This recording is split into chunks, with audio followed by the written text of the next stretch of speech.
내 아들아 내 말을 지키며 내 계명을 간직하라.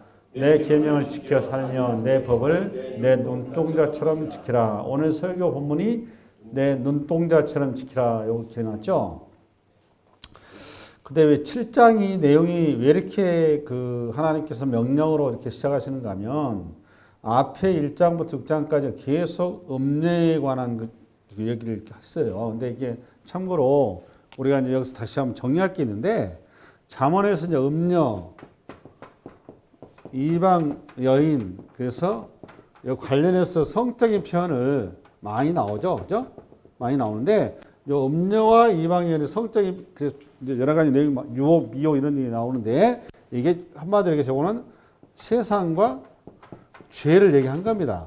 물리적으로 이렇게 음녀나 이방의 이런 어떤 성적인 걸 얘기하는 게 아니라 그 본체는 세상과 죄를 의인화시켜 놓은 거예요. 의인화시켜서 표현하고 있다는 걸 먼저 여러분들이 가지고 가셔야 돼요. 오늘 본문도. 그래서 계속 지금 이런 표현들이 나오는데 이 잠언이라는 책도 예외 없이 지혜나 지식의 책이 아니고 하나님 나라에 관한 계시를 써놓은 거예요. 이 하나님 나라의 계시라고 하는 것은 세상 나라의 언어와 세상 나라의 문화와 세상 나라의 이해를 가지고 그 툴을 가지고 하나님의 영의 나라를 표현하다 보니 우리가 이 부분을 형태를 붙잡고 있으면 본체를 놓치고 가는 거예요.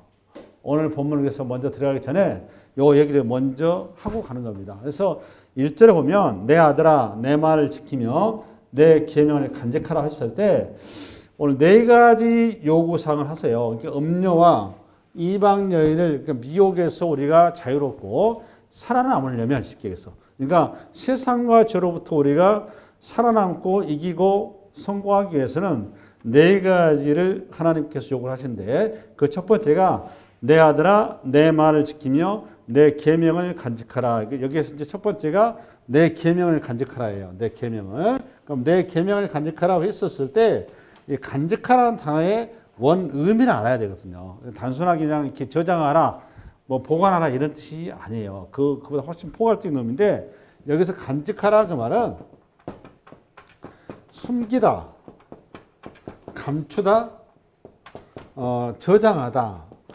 비축하다 이런 뜻이 있단 말이에요. 그럼 간직하다 그 말은 단순하니 보관하다라는 뜻이 아니란 말이에요. 여기서 깊은 의미는 숨겨야 되고 감춰야 되고 저장해야 한다는 얘기인데 이 말은 음녀와 이방인으로 대표되는 세상과 죄로부터 우리가 굉장히 공격을 받고 있고 취약하고 저와 여러분들이 항상 노출되어 있어서 우리가 그 상대하기 위한 특별한 무기가 있어야 한다는 걸 전제하는 거죠. 그래서 간직한다 이 말은 유비무환의 의미를 갖는 거예요. 그러니까 만일의 상태에 발생할 수밖에 없는 그러니까 미래에 여러 가지 위험이 우리에게 도사리고 있는데 그 위험을 대비하기 위해서 만반의 준비를 해야 된다 그 말이거든요. 할렐루야. 그러니까 미래의 위험이라는 게 물리적으로는 풍수의 위험이랄지 전장의 위험이랄지 지진의 위험이랄지 우리가 감당할 수 없는 크나큰 위험들이 우리 앞에 예측할 수 없는 그 위험들이 도사리고 있는데 그 예측할 수 없는 크나큰 위험이 생명의 위험을 우리에게 닥쳐올 때 그 생명을 보존하고 지킬 수 있는 유일한 방식은 간직해야 된다는 거예요. 그러니까 우리가 끝까지 이렇게 감추면서 그 무기를 끝까지 적에게 노출시키지 않고 지켜야 한다는 거예요. 그 무기가 뭐예요, 여러분? 계명이라는 거예요. 계명. 계명이고 오늘 보니까 내 말이라니까 이거 한마디로 해서 하나님의 말씀인 거죠. 하나님의 말씀. 하나님의 말씀만이 저와 여러분의 미래 위험과 미래 여러 가지 도전과 미래 우리의 예측하지 못한 모든 상황들을 여러분들을 지켜주고 보호하고 세워주는 유일한 대안이고 방식이고 힘이고 능력이라는 거예요. 그게 첫 번째 그래서 하나님의 말씀을 간직하라라고 요구할 거예요. 할렐루야. 두 번째 2절. 내 계명을 지켜 살며 내 법을 눈동자처럼 지키라. 두 번째는 뭐냐? 첫 번째는 간직하라 했죠? 두 번째는 눈동자처럼 지키라. 눈동자처럼 하나님의 말씀을 지키라 그 말 아니겠어요? 그러니까 하나님의 말씀이 뭐하고 지금 운율을 해라는가 하면 하나님의 말씀이 눈동자인 거죠. 그죠? 할렐루야?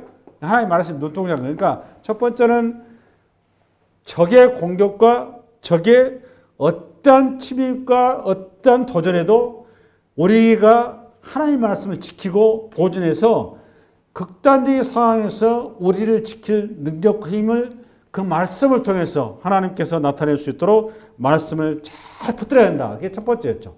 두 번째는 이 말씀을 소중히 간직해야 된다고 말해요. 두 번째는 어떤 의미를 더 보이는가 하면 하나님의 말씀을 소중하게 간직해야 한다고 우리가 누지 갖는 의미를 잘 생각하시면 돼요. 여러분 신체 구조에서 다른 건 다 고사하고 적의 위험과 적의 공격으로부터 저와 여러분이 살아남을 수 있는 첫 번째고 영순위가 뭐냐? 손도 발도 아니에요. 심장도 아닙니다.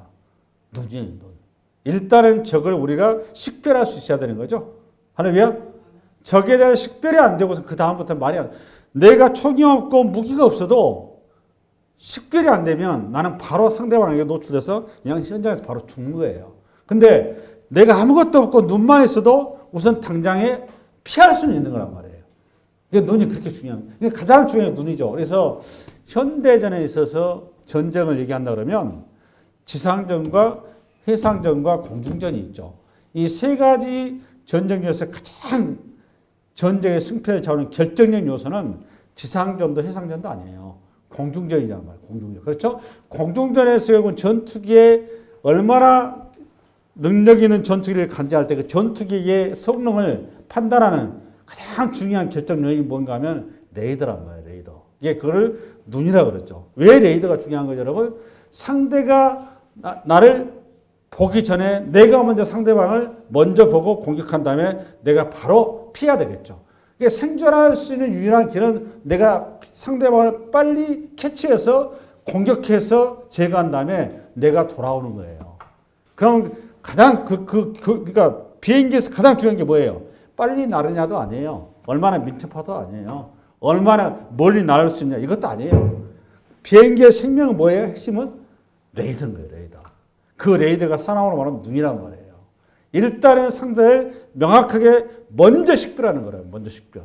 먼저 식별해서 내 생존력을 높이는 거라는 거예요. 할렐루야. 하나님 말씀이 그렇다 그 말이에요. 세상과 죄를 우리가 먼저 식별할 수 있는 말씀의 눈을 가져야 된다고 말해요. 그 말씀의 눈을 잘 소중하게 간직하고 소중하게 내가 가장 귀한 것, 가장 귀하고 가장 소중하게 내가 관리해야 된다.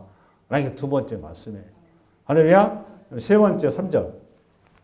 3절 시작. 이것을 내 손가락에 매며 이것을 내 마음판에 새기라. 이 말씀은 신명기 6장의 쉐마의 말씀을 그대로 기초해서 말씀한 거죠. 이스라엘에 들으라. 우리 하나님 여호와는 유일하신 하나님이 너는 마음을 다하고 뜻을 다하고 힘을 다하여 내 하나님 여호와를 사랑하라. 그런 다음에 하나님 여호와를 사랑하는 방식으로서 주어진 게 8절이에요. 시작. 너는 또 그것을 내 손목에 메어 기호를 삼으며 내 미간에 붙여 표로 삼고 이 똑같은 컨셉을 가지고 오늘 잠언서 7장 3절에 이 컨셉으로 우리에게 욕을 하고 있는 거예요. 쉐마의 말씀을 기억하면서 그대로 컨셉을 이것을 내 손가락에 매며 이것을 내 마음판에 새기라 이렇게 하는데 내 손가락은 뭐에 대한 전체 아이콘인가 하면 우리의 외부에 대한 아이콘이에요. 외부. 그 다음에 내 마음판은 우리의 내부. 그러니까 우리의 겉과 속을 뭘로 가득 채우라 그 말이죠? 하나님의 말씀으로 가득 채우라 그 말이에요. 세 번째가. 첫 번째는 하나님의 말씀을 비상시를 대비해서 잘 보관해야 한다는 거. 잘 간직해야 한다. 두 번째는 내 인생의 최고의 소중하게 붙들어야 된다는 거. 세 번째는 하나님 말씀을 어떻게 하라고 여러분? 내 겉과 속을 도배하라고 말이에요. 쉽게 해서 말씀이 내 삶이 되게 해야 된다고 말이에요. 내 습관이 되게 해야 된다고 말이에요. 말씀이 나의 모든 것이 되게 하라고 말이에요. 나를 보면 말씀이 바로 상대방이 떠오를 수 있는 이렇게 해라고 말이에요. 오직하면 이스라엘 사람들은 지금도 쉐마의 말씀처럼 머리에 붙이고 이마에 붙이고 뭐 이렇게 손에 메고 뭐 이렇게 문설주에 저기 하고 뭐 사방 곳곳을 말씀으로 그냥 도배를 해놔요. 이렇게 실제로 이렇게 형태를 붙잡고 있죠. 근데 우리가 그런 말씀 속에 말씀하신 거는 하나의 말씀이 우리의 중심과 우리의 것과 우리의 모든 것을 휘어잡아야 된다 그 말이에요. 말씀이. 그 말씀을 그래서 내가 드덕드덕 머리부터 발끝까지 말씀으로 도배해야 된다 그 말이에요. 겉과 속을. 그게 세 번째 명령이에요. 할렐루야. 그 다음에 네 번째 7장 4절. 지혜에게 너는 내 누이라며 명철에게 너는 내 친족이라라. 이 말은 뭔가 하면 여기 여러분 여기 지혜가 말씀인 거잖아요. 말씀을 너는 내 누이라 하며 또 명철에게 말씀에게 너는 내 친족이라라 그 말이거든요. 첫 번째 누이란 말이 무슨 뜻인지 알아야 되는데 성경에서 말한 누이는 남매간을 얘기한 게 아니에요. 지금 오늘 본문에서 얘기하는 거는 그런 단순한 표현이 아니고 아가서 4장을 한번 열어보겠습니다. 이해를 하기 위해서 이해를 돕기 위해서 한번 시작. 내 누이 내 신부야 너가 내 마음을 빼앗았구나. 내 눈을 한 번 보는 것과 내 목의 굿을 한 꿰미로 내 마음을 빼앗았구나. 내 누이 내 신부야 내 사랑이 어찌 그리 아름다운지 내 사랑은 포도주보다 진하고 내 기름의 향기는 각양 향품보다 향기롭구나. 내 신부야 내 입술에서는 꿀방울이 떨어지고 내 혀 밑에는 꿀과 젖이 있고 내 의복의 향기는 레바논의 향기 같구나. 내 누이 내 신부는 잠근 동산이요 덮은 우물이요 봉한 샘이로구나. 여기까지 시간이 없으니까. 그러니까 여러분 보니까 자꾸 반복에 나오는 게 지금 보니까 내 뭐죠? 누이. 그 다음에 내 뭐라고 여러분? 신부. 그러니까 내 누이가 뭐라는 겁니까? 결국은 내 신부라는 거죠. 지금 얘기하는 거죠. 그죠? 그러니까 오늘 지금 다시 자문으로 넘어가 봅시다. 4절. 지혜에게 너는 내 뭐가 되고 누이가 되고. 이 말은 지혜가 내 뭐가 돼야 된다 그죠? 나의 배필이 돼야 된다 그 말이에요. 나의 배우자. 할렐루야. 여러분 배우자나 배필이라고 하는 존재는 성경에서 하나됨이에요. 하나됨. 그리고 배우자 배필 하나 된다 그 말은 물리적으로는 떨어져 있지만 하나 될 수 있는 유일한 방식은 뭐냐? 사랑이란 말이에요. 사랑. 할렐루야. 사랑이다 사랑.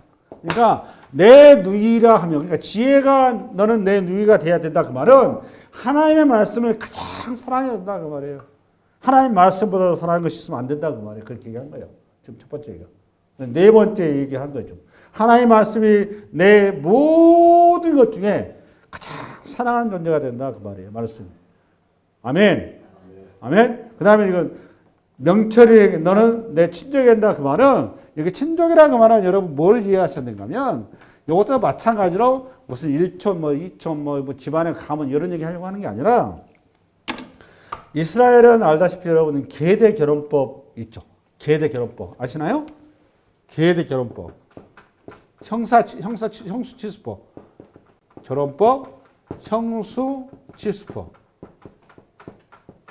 여기 뭔 소린가 하면 복음서에 가보면 어떤 젊은 친구가 우리 집 찾아와가지고 선생님 어떤 집안에 그 형님이 죽어가지고 둘째 형하고 그 형수하고 이렇게 부부가 되었고 근데 하다가 또 둘째 형도 죽어가지고 셋째 형이 다시 이렇게 붙었고 그렇게 쭉쭉 가다가 그냥 5명인가 6명인가 이렇게 쭉 그냥 했는데 다음에 천국 가게 되면 이 형수는 누구의 마누라가 됩니까? 이렇게 질문한단 말이에요.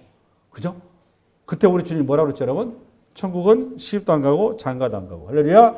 근데 그럼 왜 그걸 만들었습니까? 라고 질문이 나오는 거잖아요. 왜 만들었을까요, 여러분?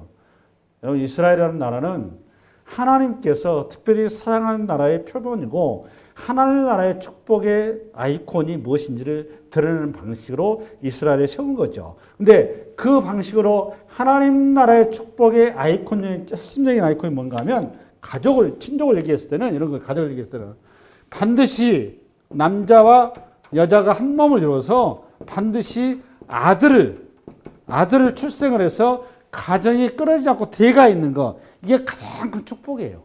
이것이 창세기 1장 28절에 생육하고 번성하고 충만하라, 정복하라, 다스리라. 이 말씀의 실현이 가족이라고 하는 부부간의 사랑의 방식을 통해서 후손을 생산함으로 후손이 많음으로 해서 하나님의 축복이 겉으로 나타나는 표지로 등장한 겁니다. 그래서 이스라엘은 반드시 뭘 놔야 된다? 가계를 이룰 수 있는 그 가정을 대를 이룰 수 있는 아들이 반드시 생산이 돼야 돼요. 그 아들이 생산되지 못한다 그 말은 하나님의 저주의 아이콘이 되어 있는 거예요. 그래서 행사치수법이 그게 그 나라에는 하나님께서 만들어준 제도적인 축복에 끊어지지 않는 방식으로서 허락한 거란 말이에요. 할렐루야. 그렇다면 여러분 여기에 잘 나타난 게 룻기서잖아요. 그렇죠? 여러분 룻기서 알다시피 나오미가 그 남편 엘리멜렉의 그 꼬드김에 빠져가지고 모압 지방으로 갔단 말이에요. 아들을 둘 데리고. 가가지고 남편 엘리멜렉이니까 엘리에스입니다. 이름 정확히 생각이 안 미안합니다. 남편이 가자마자 하나님께 징계하셨어요. 여기가 애굽이 네 힘이 아니야. 하나님 말씀이 네 힘이야. 방식으로 바로 데려가셔 버렸어요. 거기서 이제 빨리 전식 바짝 차리고 이게 사람이 지금 아니구나. 돌아와야 되구나. 딱 했으면 좋은데 10년이 되도록 그 자리에 나오미가 거기서 살아가요. 왜 10년이 되도록 살아간 거죠? 가나안보다는 좋거든요. 가나안보다는 물 걱정, 그 양식 걱정할 이유가 하나도 없거든요. 산 좋고 물 좋으니까. 그 아들을 거기 정착시키겠다고 남편이 물론 죽었지만 두 아들이 있으니까 그 아들을 통해서 거기 정착시키겠다고 모압 여인을 시켜서 결혼시켰지만 결국 하나님께서 그 역시 아들도 데려가 버렸잖아요. 세 자만 덜그덕 남았잖아요. 그때 하나님께서 나오미에게 마지막 복음을 전해주는 거예요. 베들레헴 땅에 하나님께서 축복하셔서 먹을 양식이 생겼다고. 그 복음을 듣고 나오미가 눈이 귀가 번뜩여서 다시 하나님의 말씀 앞에 붙잡고 고향 땅에 왔었을 때 그 같이 따라간 여인이 여러분 룻이지 않습니까? 그 룻이 하나님의 특별한 은총의 아이콘으로 등장하지 않습니까? 결국 그 룻을 통해서 하나님께서 이스라엘 백성들이 약속했던 다윗 왕의 시부모 시조가 되는 거란 말이에요. 어마어마한 축복을 받은 거죠.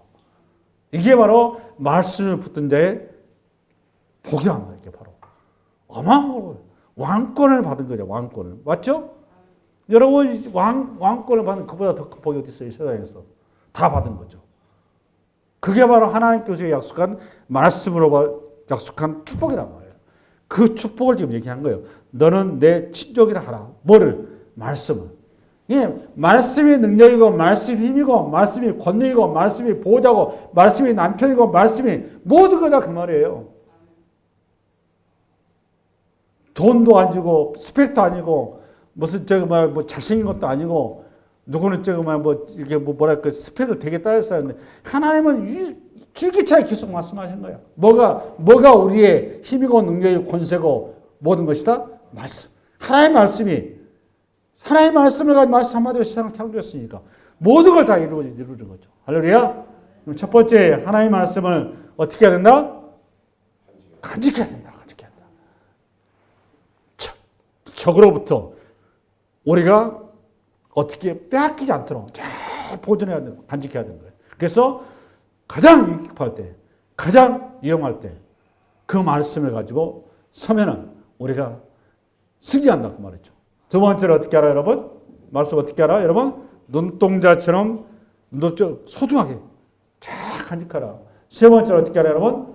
우리의 안팎을 어떻게 알아? 도배하라. 뭘로? 말씀으로. 말씀은 이제 아예 그냥 우리를 도배해서 우리가 움직이는 말씀이 되는 거죠. 우리가 움직이는 말씀. 그러면 네 번째로 뭐라고 여러분? 말씀을 가장 사랑하고 말씀을 내 운명으로 받아들이라 그 말이에요. 쉽게 얘기해서. 내 누이라 그 말은 사랑, 내 친족은 운명. 이렇게 얘기한 거예요. 그러니까 말씀이 뭐다 여러분? 내 가장 최고의 사랑이며 내 운명이다. 운명으로 말씀을 붙들으라 그 말이에요. 이렇게 할 때 5절 시작. 그리하면 이것이 너를 지켜서 음녀에게 말로 오리는 이방인에게 빠지지 않게 하려. 5절을 설명하려고 1, 2, 3, 4절 얘기하는 거예요. 5절. 그러니까 여기 음녀와 호리는 이방인이 뭐라고 여러분 내가 말씀드렸죠. 여러분한테 세상과 죄에 대한 아이콘이란 말이에요. 단순하게 그냥 여자다 또는 이성이다 이걸 얘기한 게 아니에요. 할렐루야. 아멘. 그러고 나서 이제 또 6절 시작. 내가 내 집 들창으로 설창으로 내다보다가 어리석은 자 중에 젊은이 가운데 한 지음자를 보았느니라. 이거 이제 여러분 6절하고 여러분 6절에 여러분 들창과 설창이 뭔가 하면 지금은 우리가 이제 유리창 창을 하면은 유리를 달죠. 그래서 유리를 통해서 외부를 보죠. 그런데 옛날에는 유리가 없었잖아요. 유리가 없었고 그다음에 창을 낸 이유는 통풍도 역할도 해야 되고 외부의 어떤 그 시야도 우리가 안에서 이렇게 볼 수 있는 이런 건데 여기 들창 살창 격자창이라고 혹시 아세요? 격자창? 그러니까 여기에 지금 나무거든요. 나무로 해가지고 비스듬히 이렇게 해놓은 거니까 이게 안에서는 밖을 볼 수 있겠죠? 밖에서 안은 볼 수 있어요? 없어요? 안 보이죠. 그러니까 근데 여기서 오늘 내가 내 집 들창으로 살창으로 내다보다 이 말은 여기 창으로 보는 거는 그냥 이렇게 심심하면 우연하게 쉽게 볼 수 있는 거죠. 그렇죠. 그러니까 여기서 자연스럽게 볼 수 있는 것이고 쉽게 볼 수 있는 거고 그 요 말을 통해서 하고 싶은 얘기는 뭐냐면 세상과 죄라고 하는 게 그렇게 우리에게 너무 친숙하고 너무 가깝고 너무 자연스럽게 다가온다 그 말이에요. 그 얘기를 이렇게 표현한 거예요. 7절 어리석은 자 중에 젊은이 가운데 한 지엄자. 이 지엄자라 그 말은 하나님 말씀을 좀 전에 4가지를 내려놓은 자, 포기한 자를 얘기한 거죠. 보았노라. 그 살창을 통해서 그 다음 8절 시작. 그가 거리를 지나 엄녀의 골목 모퉁이로 가까이하여 그의 집 쪽으로 가는데 여기 이제 핵심적인 게 뭔가면 그 9절에서 8절에서는 골목 모퉁이 가까이하여 그의 집 쪽으로 갔다 그 말은 사람마다 그 사각지대가 있어요. 사각지대. 그러니까 자기 약점이 있단 말이죠. 약점. 그러니까 우리가 이제 신앙생활하고 삶을 살아가면서 있어서 자기만의 독특한 약한 점이 있어요. 어떤 사람은 이성이 약하고, 어떤 사람은 돈이 약하고, 어떤 사람은 이게 그 성공, 스펙이라고 해야 되나요? 어떤 이런 그 사회적인 어떤 명예에 약한 사람들이 있어요. 근데 어떤 사람은 자식에 또 약한 사람들이 있어요. 어떤 사람은 또 남편이나 이 배우자한테 되게 약한 사람들이 있어요. 그러니까 각자가 어떤 그 위크 포인트가 있는데 그런 사각지대, 위크 포인트를 우리가 어떻게 잘 말씀을 가지고 이걸 잘 메꿔 나가느냐라는 걸 얘기하려고 하는 거예요. 지금 오늘 이 자를 통해서. 그러니까 그가 거리를 지나 엄녀의 골목 모퉁이로 가까이하여 그의 집 쪽으로 가는데, 그러니까 사람 항상 사탄이라고 하는 거는 죄라고 하는 거는 우리의 가장 약한 데를 공개한단 말이에요. 그러니까 아담과 하와가 어디에 약했다는 겁니까? 여러분 쉽게 얘기해서 눈 시각이 약했다는 거죠. 그러니까 명예욕이 약한 거죠. 하나님처럼 되고 싶었던 거죠. 모든 사람들이 다 약점을 가지고 있어요. 우리는 왜 그런가 하면 우리는 완전한 존재가 아니에요. 우리는 신이 아닙니다. 근데 그 약한 부분을 하나님께서 뭘 채워놓으셨느냐? 당신의 말씀으로 채워놨단 말이에요. 관계를 통해 세워놓은 거예요. 그러니까 하나님과 우리가 관계가 조금이라도 틈이 생기면 우리의 약점이 자연스럽게 노출되는 거예요. 그래서 오늘 아까 4가지를 얘기를 한 겁니다. 그 4가지를 통해서 하나님과 관계를 끈끈하게 하라 그 말이에요. 오늘 얘기가. 내 사각지대, 내 약점을 통해서 사탄과 죄가 들어오지 못하도록. 할렐루야. 그 다음에 9절.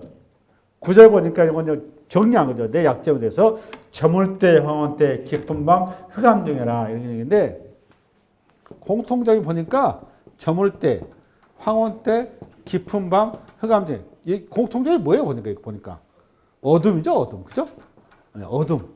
이 어둠이 잘 나온 게 요한복음 13장인가? 한번 펴볼래요? 요한복음. 시작. 조각을 받은 후 곧 사탄이 그 속에 들어간지라. 이에 예수께서 유다에게 이르시되 너가 하는 일을 속히 하라 하시니 이 말씀을 무슨 뜻으로 하셨는지 그 앉은 자 중에 아는 자가 없고 유다가 그 조각을 받고 곧 나가서 밤이라라. 이거 봐보세요. 여러분 실제로 밤이었을까요, 여러분? 물론 밤에 먼저 성찬식 하셨겠죠. 그런데 그거 굳이 꼭 밤이란 말을 왜 썼을까요? 굉장히 의도적인 거예요. 사무엘 12장 한번 열어볼래요? 사무엘 11장. 시작. 그 해가 돌아와 왕들이 출전할 때가 되면 다윗이 요압과 그에게 있는 그의 부하들과 온 이스라엘 군대를 보내니 그들이 암몬 자손을 멸하고 랍바를 에워쌌고 다윗은 예루살렘에 그대로 있더라. 저녁 때 다윗이 그의 침상에서 일어나 왕궁 옥상에서 거닐다가 그곳에서 보니 한 년이 목욕을 하는데 심히 아름다워 보였다. 여러분 2절 말이 맞다고 생각하셨죠? 이론적으로 잘 생각해 보세요. 저녁 때 아리따운 여인이 목욕을 하고 있었는데 저녁이에요. 저녁. 그죠? 어두컴컴한데 저쪽 뭐 옥상이 어디 모르겠어요. 여인이 심히 아름다웠대. 이거 말이 맞아요? 틀려요? 여러분. 객관적으로. 맞아요? 틀려요? 내 질문한 것도 대답 안 하시네. 여러분 잘 생각해 보시라는 거예요. 이건 굉장히 작가가 의도적으로 쓰는 거예요. 여러분 어두컴컴한데 뭐가 이렇게 뒷불이 보여요? 뭐가 아름답습니까? 시커먼 게. 그 자체가 웃기는 거죠. 사실. 이건 굉장히 의도적으로 써놓은 거예요. 그러니까 우리 식으로 말하면 저녁이 아닌 거예요. 쉽게 얘기해서. 무슨 말씀 이해하셨나요? 요거는 다윗의 영적인 상태를 고발한 거예요. 할렐루야. 아멘. 그러니까 상대방이 정확히 시각적으로 보인 거예요. 그러니까 다윗이 지금 눈으로 범죄를 먼저 한 거란 말이에요. 그러니까 다윗이 뭐에 약하다는 거예요. 쉽게 얘기해서. 시각에 약하다는 거 얘기 아니겠어요. 할렐루야. 네. 여러분 이때 여러분 다윗이 어떤 의식인지 아시죠? 다윗이 전장에 나갈 필요가 없을 때예요. 연전연승할 때. 다윗이 인생에서 가장 꼽히고 있을 때예요. 그러니까 제국의 왕으로 드디어 본인이 자리가 잡아서 이제는 자기가 그냥 말만 해도 되는 시기란 말이에요. 가장 자기가 우리식으로 말하면 화를 때 시기. 그러니까 여러분 사무엘하고 어떻게 구성되어 있는가 하면 전반부는 다윗의 저기 성숙기라고 해야 되나? 성숙기. 그래서 다윗이 가장 인생의 피크 타임이에요. 그리고 중반부가 이제 바세바 사건이에요. 다윗의 범죄. 하반부는 뭘까요? 피크 타임에서 뭐 해버렸어요? 범죄함으로써 어떻게 되겠어요? 하얀 길로 가는 거예요. 이 사무엘가 그렇게 구성이 되어 있어요. 의도적으로 써놓은 거예요. 무슨 얘기 하려고 하냐면 저나 여러분에게 오늘 세상과 본 음녀가 우리를 가장 침착하게 좋고 가장 우리가 취약한 자리거든요. 우리가 섰을 때다 그 말이에요. 그래서 서 있을 때 넘어질까 조심하라는 게 나오는 거예요. 신명기 32장 그 15절로 봐봐. 12절부터. 한번 읽어볼까요? 시작. 여호와께서 홀로 그를 인도하셨고 그와 함께한 다른 신이 없었도다. 여호와께서 그가 땅의 높은 곳을 타고 다니게 하시며 굉장히 중요하죠. 땅이 어떤 곳? 높은 곳. 쉽게 해서 우리가 지금 이스라엘 어떻게 됐다는 얘기예요? 우리식으로 말하면 재벌이 되고 회장이 되고 회사라 말하면 제가 막 간부가 되고 승진 짝짝 되고 이랬다 그 말이에요. 여러분 제가 학교로 말하면 여러분이 원하는 대학을 팍팍 들어가고 여러분이 원하는 어떤 지위가 됐다 그 말이에요. 그거를 그가 땅의 높은 곳을 타고 다니게 하시면 그가 누군가 이스라엘 얘기한 거란 말이에요. 가장 잘 나갈 때 그 말이에요. 하며 밭의 소산을 먹게 하시며 반석에서 꿀을 굳은 반석에서 기름을 빠게 하여. 여러분 꿀과 기름이 뭐의 아이콘입니까? 양식 중에서 최고 아니에요. 지금 그 얘기 하는 거잖아요. 그 다음에 14절. 소의 엉긴 젖과 양의 젖과 어린 양의 기름과 바산에 산 순양과 염소와 지극히 아름다운 밀을 먹이시며 또 포도주의 붉은 술을 마시게. 여러분 붉은 술이다 그 말은 가장 고급주다 그 말이에요. 가장 영화로운 자리에 더했다 그 말을 쓴 거예요. 15절. 그런데 여수르지 기름집에 발로 찼도다. 이게 중요한 거예요. 너가 살찌고 비대하고 윤택하게 자기를 지신 하나님 어떻게 하고 버리고 자기를 구원하신 반석을 업신여겼다. 우리가 이게 가장 취약점인 거예요. 이게 사각지대. 신명기 8장. 시작. 너가 먹어서 배부르고 아름다운 집을 짓고 거주하게 되며 또 내 소와 양이 번성하며 내 은금이 증식되며 내 소유가 다 풍부하게 될 때에 내 마음이 교만하여 내 하나님 여호와를 잊어버릴까 염려하노라. 여호와는 나를 애굽 땅 좋은 데 어떤 집에서 이끌어 내시고. 여기까지. 여러분 우리가 가장 경계해야 될 거, 우리가 가장 말씀을 놓쳐버릴 때가 언제 보니까 저와 여러분이 정상에 섰을 때라는 거예요. 왜 그럴까요? 아 이제는 됐다. 이제는 내가 적을 이길 수 있어.